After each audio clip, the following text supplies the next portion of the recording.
জয় রাধে। আজকের পাঠ শ্রী নিত্যানন্দ তত্ত্ব নিরূপণ শ্রী চৈতন্য চরিতামৃত আদি লীলাখণ্ড, শ্লোক 163।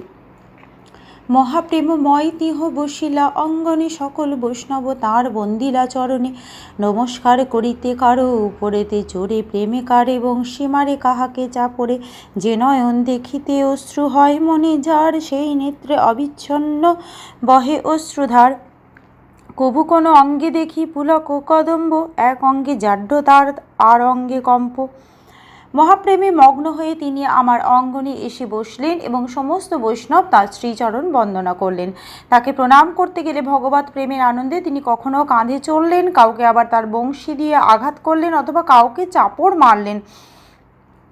মিন কেতন রামদাসের নয়ন দর্শনে দর্শকের চক্ষু দিয়ে আপনা থেকে প্রেমাশ্রু নির্গত হতে থাকে, কেননা মিনকেতন দাসের নয়ন যুগল দিয়ে প্রবল ধারায় প্রেমাশ্রু বর্ষিত হচ্ছিল।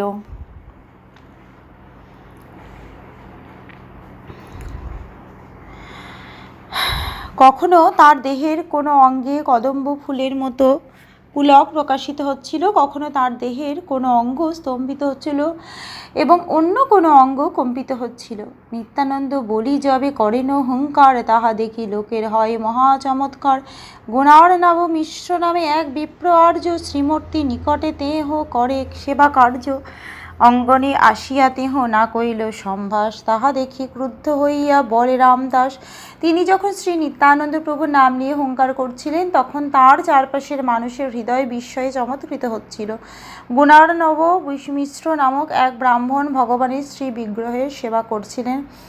মিনকেতন রামদাস যখন অঙ্গনে বসেছিলেন, তখন সেই ব্রাহ্মণ সেখানে এসে তাকে সম্মান প্রদর্শন করলেন না।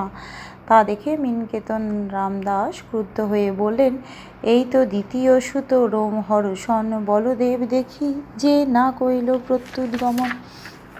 এখানে আমি দ্বিতীয় রোমহর্ষণ সূত্রকে দেখছি যে বলরামকে দর্শন করে উঠে দাঁড়িয়ে শ্রদ্ধা প্রদর্শন করেননি। আজকের পাঠ এই অবধি। ভজ শ্রীকৃষ্ণ চৈতন্য প্রভু নিত্যানন্দ, শ্রী অদ্বৈত গদাধরে শ্রীবাসাদি গৌর ভক্ত বৃন্দ। হরে কৃষ্ণ কৃষ্ণ কৃষ্ণ হরে হরে, হরে রাম রাম রাম হরে হরে। জয় রাধে জয় রাধে জয় রাধে জয় রাধে। জয় রাধে। ধন্যবাদ।